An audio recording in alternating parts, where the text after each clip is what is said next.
All right. I think we're on. Hey, everybody, it's a live Q&A. This is where people try to destroy me with questions, but I try to repel their questions back into the land of being answered. Let's see what we got going on. If you're new here, get your questions in the chat, and I can't wait to just talk about the real stuff for 45 minutes. We already got some questions lined up here in a queue. This is from John Bishop.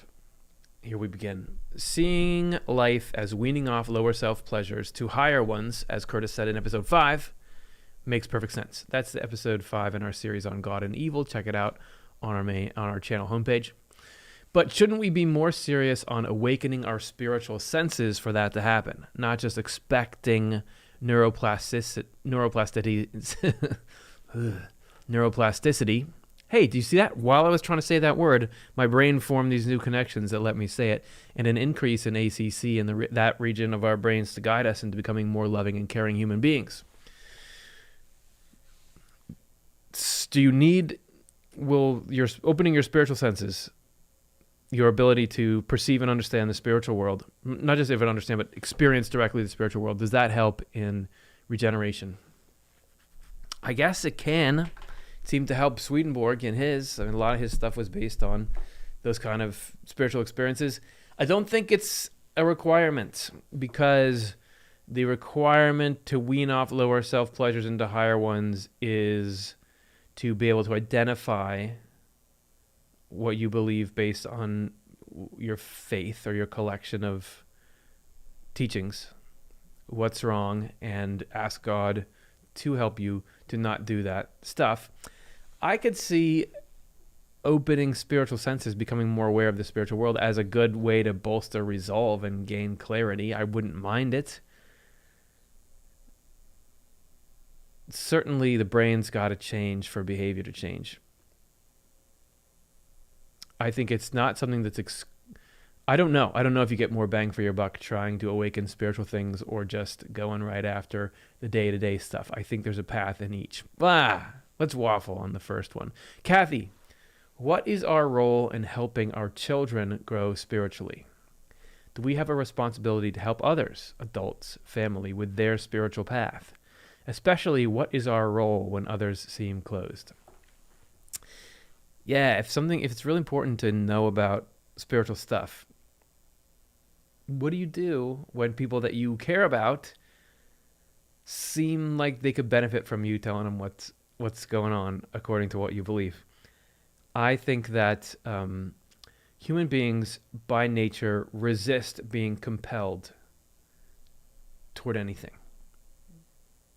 Swedenborg says that's just a spiritual fact. The freedom in us resists compulsion, and resists compulsion toward religious things. Ultimately, we can't ever force anyone to believe anything. This is why when you think, all right, if these ideas are so good, we're going to build a insular world where we're going to tell all of our children this is exactly what's up, and they're going to believe it and live that kind of life, usually that stuff implodes. Doesn't it? I guess I don't have the data on all of it, but it seems like from the staunchest atheists that are really trying to rip down Christianity or whatever religion they came from, usually came from a very religious background. I think with kids, like with my daughter, obviously I want her to get into what I think is the best place to be, which is to thinking through what, for me in particular, the ideas in Swedenborg's writings. But I think that if I try to lean too hard into that, it can backfire. So I feel like the best thing you can do is be an example. If the teachings are really good and they're transforming you, there's a long game of people seeing that transformation. There's times when we can help other adults and things, family, with their spiritual path, but it's got to be the right combination of them wanting to hear it. When people do want to hear it, that's really great, but the more you try to push, the more people close up. I would say long-term strategy, be a really good example of it. If people know, oh, you're into these spiritual things and they just happen to love hanging out with you, that's the best commercial that you can get. That's, of course, assuming that family members and things aren't doing behaviors that are legally dubious or going to harm other people and they need some kind of intervention. Kids, yeah, more more flies with honey. I just have seen so many attempts to, good, well-meaning attempts to force kids into religion not working. People have to throw off their historical faith anyway. Swedenborg says you've got to end up getting something for yourself. And look, I was somebody who was raised in a Swedenborgian church. And look at me. I'm all crazy about it. I'm a religious weirdo on YouTube. But that was because I happened to also, after I was old enough to try it for myself and look around at other things, I found value in it. And one reason why I found value was my parents weren't too pushy about it, and I had good role models and good experiences around of people using that and loving it for themselves. Okay. Thanks for asking, Kathy. This is from Joseph Grove. He says, hey, Curtis. Hello, Joseph. If I'm correct, Swedenborg says God created everything out of himself. Would this mean that we are literally a piece or aspect of God? If not, then in what ways are we distinct? You are correct, Joseph. Swedenborg does say, I think, that God created everything out of himself. I'm picturing in my mind a time in which Swedenborg says that God did not create the universe out of nothing, but he created it out of himself. However, that doesn't mean that this cup is God. This cup, because God is inherently infinite. It is a defining characteristic of God. What do I know about any of this stuff? What do I know? But I'm going to keep talking about it. God is infinite. So anything that's not God is finite, because infinity contains everything, all possibilities in it. So anything that's not God is finite. So this cup is finite. It was derived from God. It's in some way reflects God, but this is not actually God. You can't just drink tea out of God. So our physical bodies were derived from God, but currently aren't God. As for our spirits, well, this is a complicated interplay. I'll give you some. Are we part of God or not? On the not side, we're finite and so derivative, and also Swedenborg will say what is our own actually directly opposes God. Our proprium is the Latin word, or our sense of independence actually directly opposes God and is where evil comes from, because we flip things around and mess with them. But on the side that we are one with God, our life comes directly from God. The rational process in our mind is, Swedenborg goes so far as to say that our innermost self is the Lord's, like the Lord owns that. Our rational ability, everything about us is given to us every second by the Lord. And we are, I believe, the expression of a particular affection of God. I'm not God. I'm not God. I don't feel like I'm God. I don't even want to be God. I like being loved by God and taken care of and given life. That's great, but I'm just not God. I'm just not God. I don't know what's going on. I don't know what we're doing here. I'm just not. And yet God is closer here than I could ever imagine. And God is the one who's making it possible for me to talk. And anything good that you get out of anything I say, that's God sneaking God's way through. And God is continually knitting everyone closer and closer to himself. Not that we can ever fully become God, but we're constantly being pulled more and more into that. So yes and no? Okay. Thanks for the question. Great question.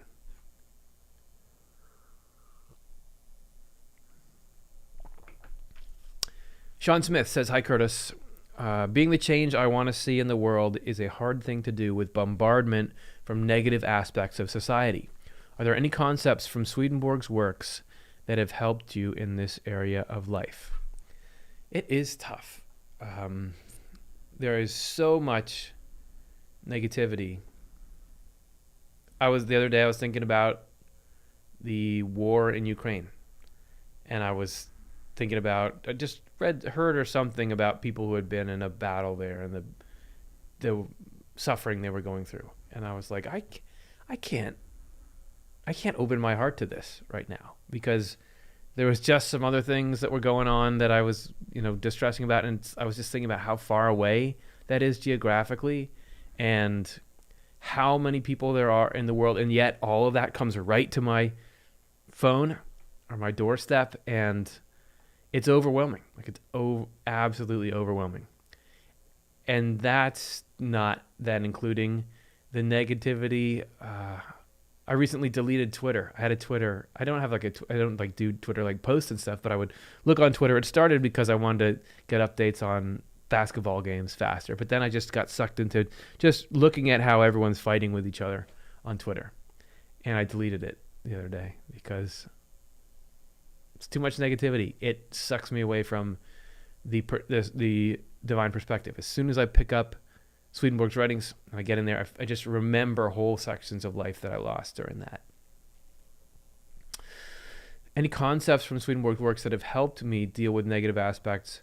Well, you gotta give some trust to Providence. That, yeah, there's a lot of negative stuff coming, but that ultimately there's an order to it and God is moving it towards something good. You just have to have that so that you can handle everything that's going on.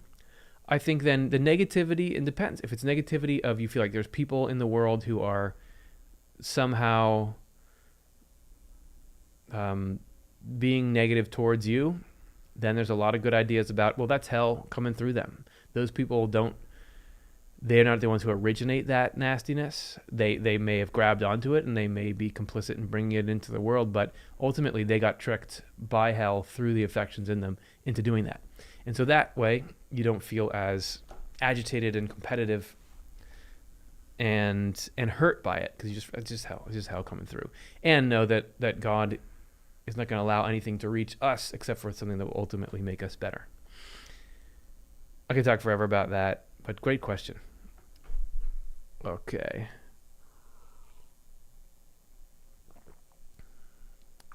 Aaron O says, I was thinking about what you said and how everything is sort of preordained and mapped out here on Earth. Can a person's role, even if it appears negative, serve as bringing about change in some positive way?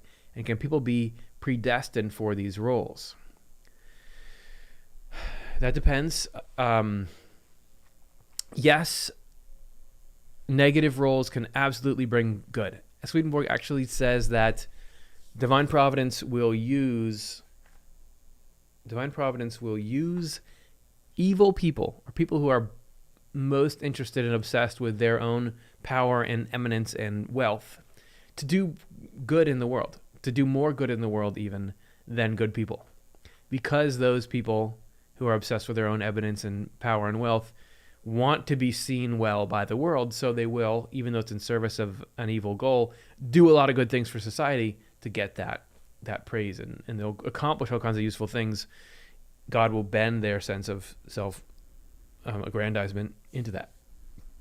Also, when people are just doing things that are openly evil and harmful, God will bring providence out of providence, will make sure that nothing like that's getting through unless it ends up making life better. And I think there's a lot of ways that it can happen.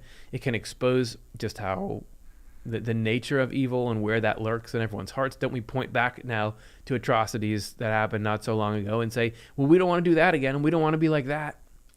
It also can expose things that were unacknowledged before. There's all kinds of ways that God is bringing that stuff. Can people be predestined for these roles? Everybody's predestined for heaven. Everybody's predestined for heaven. I don't think, if you're talking about nobody can be predestined to choose hell. So internally, spiritually, nobody can ever be predestined to become evil. as far as like your impact on the world, because you could have a negative impact on the world but still be a good person. Like you could be meaning well or be misled or something and still be good. So as far as your overall impact on the world, if like you said, bring about change, like bringing awareness to a destructive situation and pattern, sure, I think providence could lead your life in that direction, but it wouldn't lead you to a place where you would become evil without your consent. Like your outer effects, sure, but inside, everybody's got that freedom. And Aaron knows that even if it causes high conflict, yeah, I mean, well, conflict, what comes out of conflict? Sometimes conflict is necessary.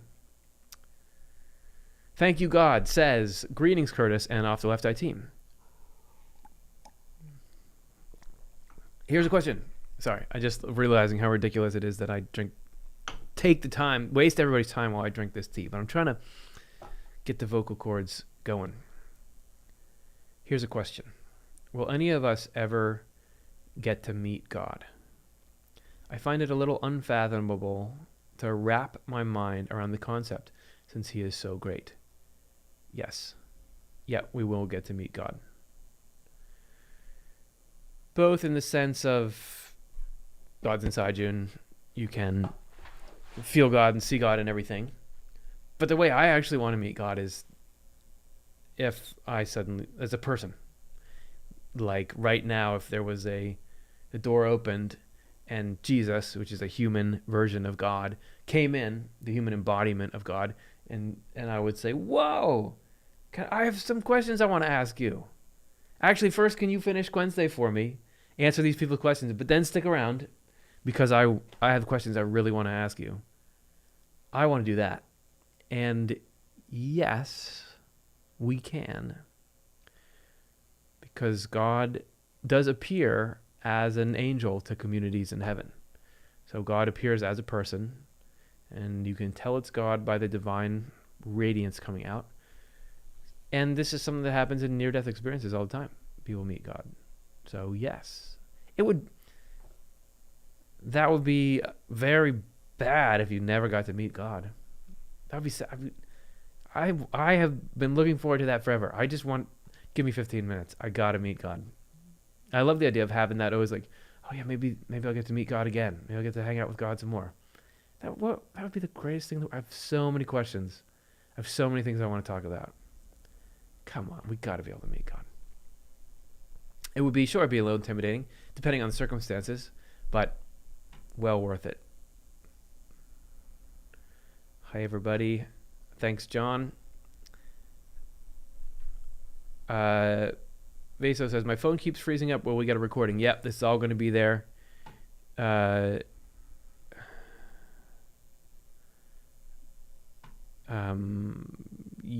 like, it'll just be... We'll have a new name on it and stuff, but it'll just be right there. If you go to the playlists, and yeah, it'll be there. Your Highness says, hey, Curtis, does Swedenborg ever say anything about sexuality as due to people who are born gay and God accepts everyone who is good? So why does the world say it's bad and going to hell? Man, this is like I know that even in Swedenborgian circles, this is like a hot button issue, as it is everywhere in the world. And Swedenborg does not, he does not make direct statements about being gay. When he talks about marriage, love, and marriage in heaven, he's always talking male and female. But God accepts everyone who is good. Why does the world say it's bad and going to hell? I don't know. How would I know the answer to all this? I would say everybody's predestined to heaven. I only know our role in this, which is at the end of his book on married love. Swedenborg makes it really clear that we can't know anybody's spiritual state in regard to sexuality. Like, we can't know how God is leading them and what's right for them. Then we don't know, so we're not allowed to make spiritual judgments on that. Everything in Swedenborg says it's your motives and your intent that matter. So if you're doing what you believe is right, then even if regardless of whether you know what God is looking for or not, which I don't know, But if you're doing what's right, then that's what counts. That's what matters. Don't say that people are bad and going to hell. You never know if anybody's going to hell or to heaven. We can't. That's called a spiritual judgment, and you can't know that. You can't say that you know that. That's off limits. And I know. I just hope that there's a great answer that's going to make everyone happy. That's what I hope. Mermy says, aside from y'all's awesome videos, do you have any advice on finding a Swedenborgian community or church?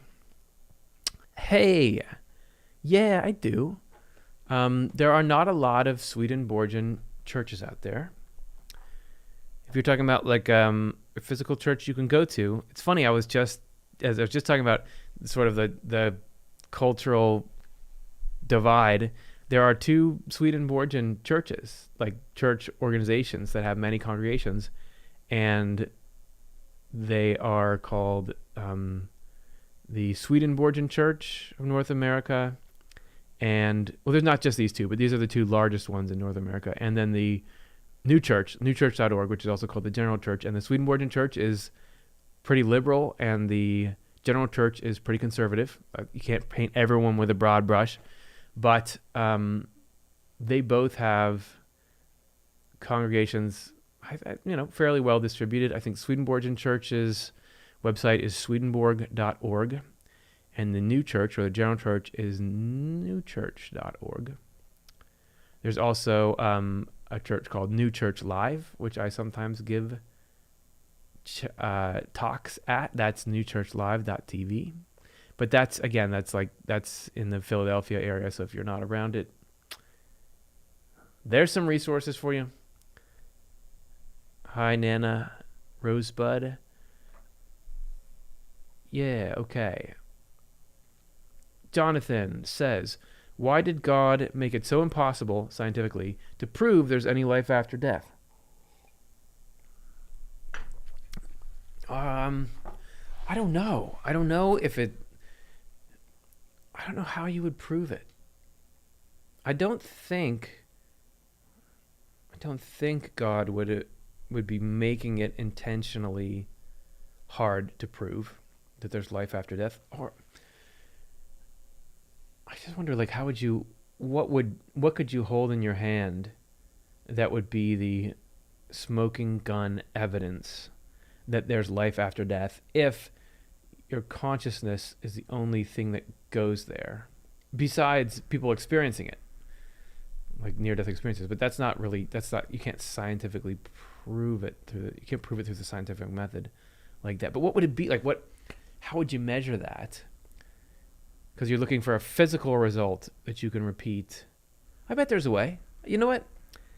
I bet that if science was really taking near-death experiences and out-of-body experiences and stuff more seriously, I bet that there'd be a lot more confidence in that. I don't think God's trying to make it hard to know that, but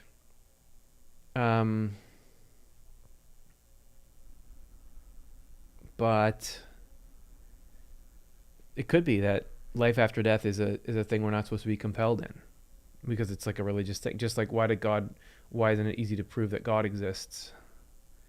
Because you're not supposed to be compelled into those things. Although I'd think life after death should be different, but maybe not. Okay. Brian Stillwagon. Curtis. Hi, Curtis. When we die / cross over, are we told by someone that we are now dead? Will we realize that we are dead, or do we just start existing there? You do get told that you're dead, but you don't always remember it. It seems everyone gets told that they were dead.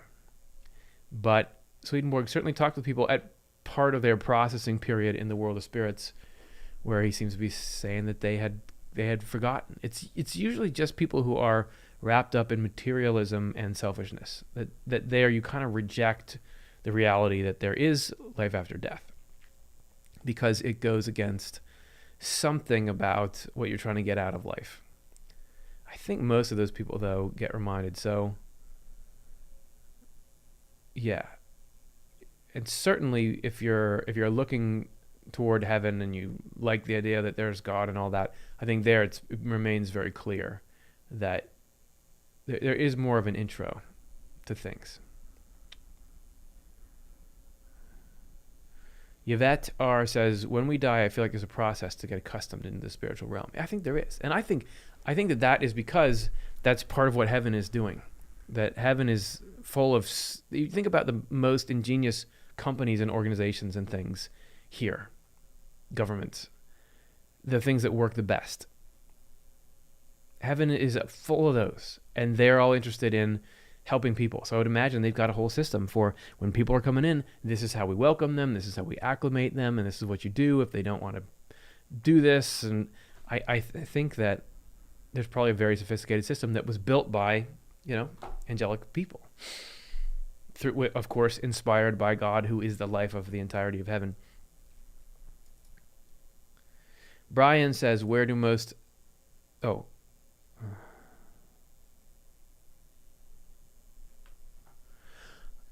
sorry, I skipped one. Leslie Durham says, does Swedenborg mention accidentally taking an animal's life?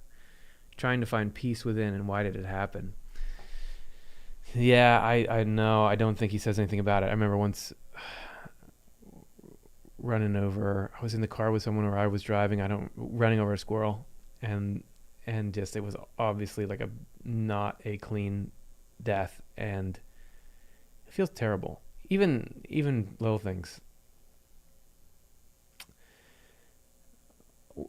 He doesn't say anything about that. He does talk about that hell will try to make you feel guilty about things you don't need to feel guilty about. Stuff that's not really a matter of conscience. They will try to condemn you for. Divine providence is in every detail. So we all go when it's our time. And I don't think that animal holds it against you. I wouldn't think. Brian, where do most Swedenborgians congregate for, say, a Sunday service? Depending on where one is, Swedenborgian churches can be few and far between. Yeah. Well, I was just talking about that, but you probably typed this in before that. So you can check out those. There's also, there's another church called the Lord's New Church that has some Swedenborgian congregations, and there's a couple in Europe. There's a few little ones. Generally, we're congregating online. Check it out. Go to New Church Live, congregate online. It's like the spiritual rules for community. You can be with people wherever you are. But yeah, more people got to get into this Swedenborg stuff. Then we can have more of an infrastructure. Owen Rouse says, hey, Curtis, just want to say a massive thank you to you and everyone at Off the Left Eye. You guys are doing great work. Great. Hi, everyone. Hi, Crystal. Gabrielle says, how should we read the Bible if we are beginning to read it? The very beginning is look for stuff that's obviously good and true. The Bible, Swedenborg compares it to a person who has the clothes on a lot of them.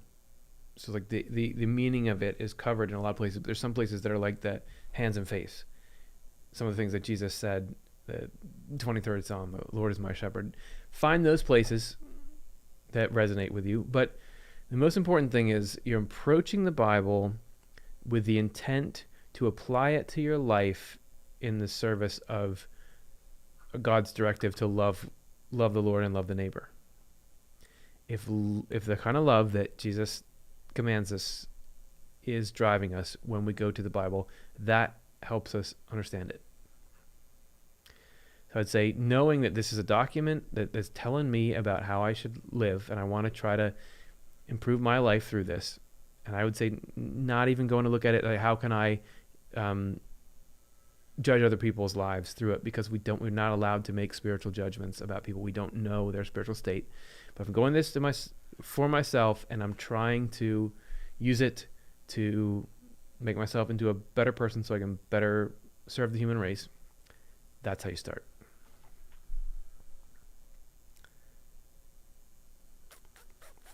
JR says, I really like these Q&A sessions, but usually on the replay because I'm busy. Yeah, and we do it at a weird time of day too, so replays are a great thing. Strat Daddy said, could you comment on the potential for psychedelics, specifically psychedelic therapy and the incorporation of their use with Swedenborg's ideas? I don't know. I haven't done psychedelics. Swedenborg doesn't comment on them either way, but I have recently had a couple of interviews on channels written by people who have been using psychedelics and trying to incorporate that into their life. So if you just look at we recently had a community tab post where it posted an interview with me on one of these guys' channels. Go ask them and see what they say.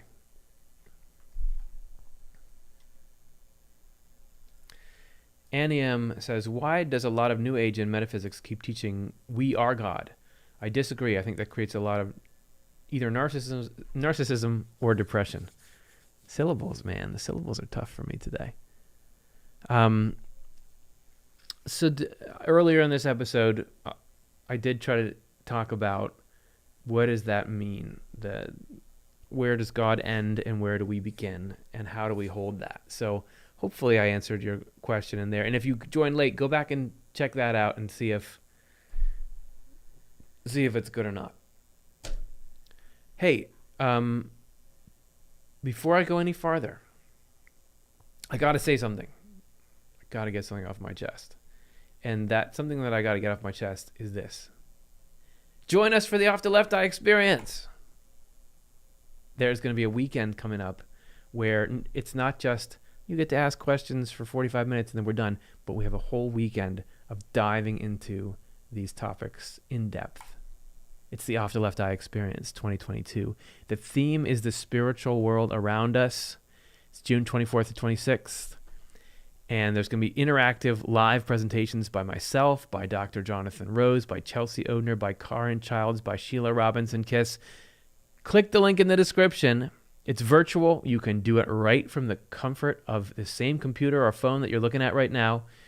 And then you'll have the recordings of it for as long as you want. But the recordings are only available if you sign up for the conference. So go and do it. Check out that link right now. It's going to be awesome. By the end of last time, people were saying, I don't know what I'm going to do. I wish this wasn't ending. And people in this chat who have been saying, how do I, where do I gather? Where do I find community in Swedenborgian? There's some pretty good community going on there at that thing. Okay. I lost my place. It's really gone. Where is it? Yeah. NEMAN. What helps you shield from negative spirits, both alive and not physically alive? We did.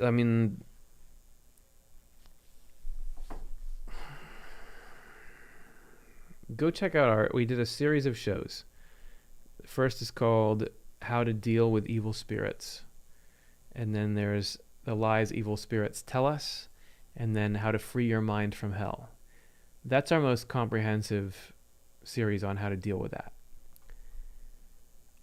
To me, the shield from negative spirits is the understanding Swedenborg gives that negative spirits are around you all the time, just like good spirits are. This is just like germs are around your body. It's fine. It's just part of what your life is like. It's just part of what consciousness is. And to recognize that negative spirits are influencing your thoughts and feelings. So when you get negativity in your thoughts and feelings, you don't need to grab onto it as yours. You can instead see if you couldn't hand that over to God to take care of. Always negativity will try to grab your sense of self-importance and your belief that you exist and that God isn't there and that God isn't running things. So to me, I cling to ideas and I'll say them over and over again in a mantra. I'll take lines of Swedenborg or of the Bible and I'm going to say that over and over. And then go be useful. Go do useful things. Be doing something that doesn't focus on yourself, focuses on doing something good because it's good. That seems to be the best kryptonite for that.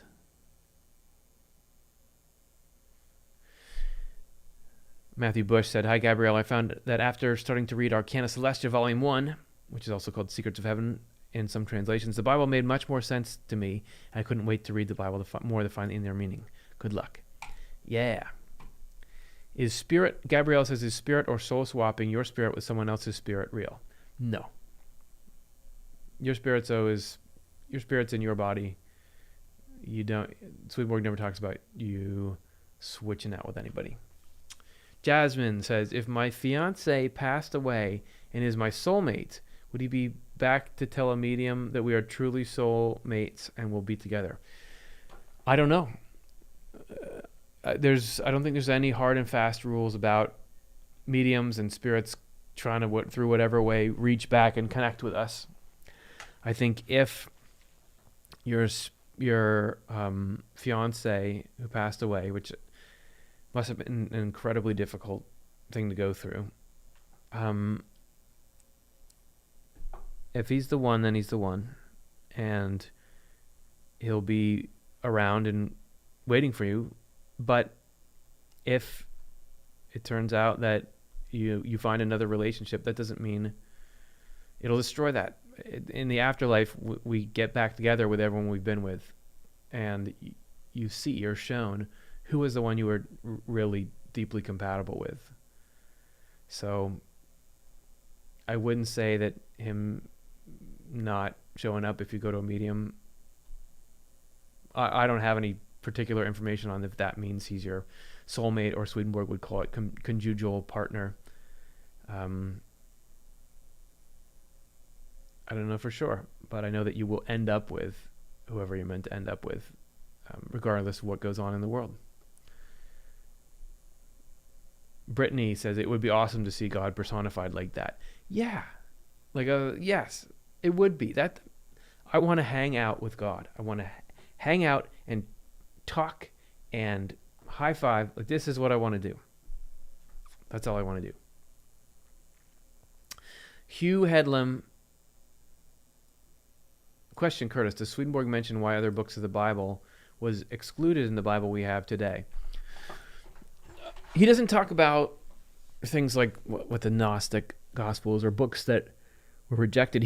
Some of the books that are in the Bible today, he says they're fine, they're good for the church, but they don't have a continuous internal sense like some of the other ones do. He talks about an ancient word that some of the books in the current Bible were lifted from, but the rest of which disappeared. But he seems to be confident that the Bible that we have today, in its internal sense, has all the nutrients you need in it.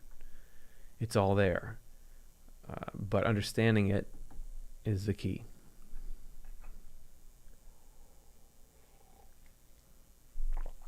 Rainbow Dragons 1, 2, 3. In the book of Moses, why does God only smite the firstborn but not the younger ones? This is what I'm talking about with correspondences, because it's ghastly to think about that God actually went in and killed all those people. How would God do that's if a person went and killed all the firstborn, boy, they would go down in history as a barbaric tyrant. This would be someone you point to and say, well, we don't want to be like that person. See what happens when power gets out of control. And how arbitrary and unfair. Is it those kids' fault that they were born first? How does that appease anyone? It is a correspondence. This is a symbolic story trying to tell you something. I don't know what the correspondence is. I'd have to go look it up. Unfortunately, we are really doing this live, so I don't have that. But it has to do with something. I'm sorry. I don't really have a very good answer for that, because I can't just fake that because there's a particular something that probably means. If God appears as a person and as an angel, what is he really like? What's his original form? Sometimes I feel like he's a mastermind behind all of this, like a computer programmer of sorts. I want to say a person and an angel are the same thing. Like, an angel is just a person in the afterlife who has made love of God and love of the neighbor the most important thing in their life, and all the wisdom and everything that comes with that. What's God's real form? What does God look like? How long is God's hair? God looks different in the different communities that he appears in. In that same part where Swedenborg says God appears like an angel, which is the same human form. He says that different communities see God differently because of the way that they can receive things. For example, your eyes cannot see what mantis shrimp eyes can see. Mantis shrimp can see, I think it's the ultraviolet spectrum. And so when they look at certain underwater things, and there's bees that when they look at flowers, they see patterns there that you don't see because their eyes see ultraviolet light and ours don't. And I think we see things that they don't see as well because our eyes are different. So eyes correspond to understanding. Everybody understands God differently. And so literally different communities in heaven see God appearing differently as a different looking person in those different communities. It's not because that means God is shape-shifting, but that's the part of God you can see. Somehow God is every single person that's ever been made is in the image and likeness of God. So somehow God is the internal thing that the infinite thing that you can pull all these finite examples out of.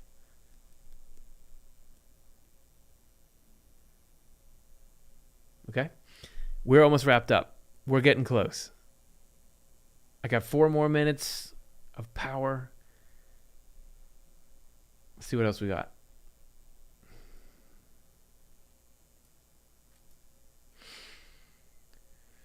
Gaston says, in Heaven and Hell, in the chapter of the poor and the rich, Swedenborg claims that being rich in spiritual knowledge makes it harder to reach heaven. How does that work? Knowledge in that corrupts? Yeah. I think the danger is pride in your own intelligence, or attaching your reputation to, like, for example, if I'm have some kind of reputation as I know about Swedenborg stuff. That's why all of you are giving your precious time to hear me talk about it. If I started to feel like, well, look at me, I'm pretty smart that I spent all this time reading this obscure 18th century scientist and theologian, and look at that. So, and that begins to be part of my identity. And I feel like, look at me, I'm the smartest Swedenborg guy around here. And that begins to be something that I stake my pride on and form my identity around. If I get to heaven, and even though Swedenborg was telling how it really is, but I just so didn't get what he meant by things that I'm wrong about a bunch of stuff. If that is not just, if I don't have this willingness to, that's so, okay, I was wrong, it's so cool to learn how it really is, but instead I have this pride attached to it, it's going to make it more difficult for me. And if my knowledge convinces me in any way that I'm somehow better than other people, thinking you're better than other people for whatever reason makes it really difficult to be in heaven. So I think that's what he's talking about. Also, I know that in his day, he said that Christians in particular, the church he belonged to, had their head so full of religious ideas, and that a lot of them were the opposite of how things really were. And when people become adamant about those, that makes it harder for them than people of what he calls simple faith, who just know the basics and have a good heart. Then they're willing to be taught, whereas those of us who feel like we know it all can be more rigid and are unwilling to accept the principles you got to accept to get into heaven.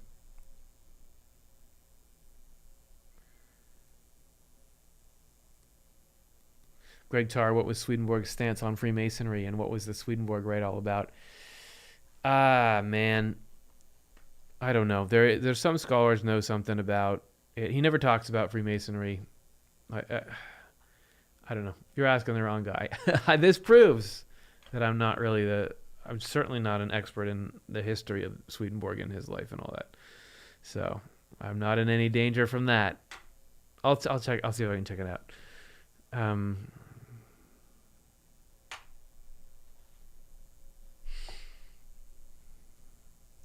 Okay.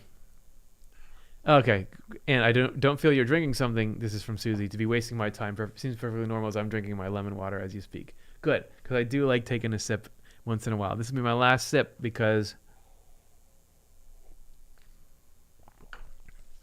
I gotta go. Brittany Pennycuff says my wife and I we're led to this in prayer, and I thank you so much. Brian, Brittany, Pennycup. Glad you're led here. I hope it's something good for you. I really hope. I know what it's like when you're looking for information on something. It's so great to find things that help you in your quest for that. So I hope something that I've said here today has been helpful for you. Thanks everybody for taking the time to watch. If I didn't get to your question, which I know I didn't get to a number of these here at the end, then just write it in the chat. We'll get to it. Or if you're watching this afterwards, write in the chat. We've got a whole group of people who we want to answer every question. So we'll do that. Thanks everybody. This is great. You're all very cool. Me getting to hang out and just talk with you for 45 minutes about this every week is a highlight for me. So see you again really soon. Hope you enjoy our next episode that drops on Monday in our God and Evil series. And come to the Off the Left Eye Experience. Link in the description. See ya.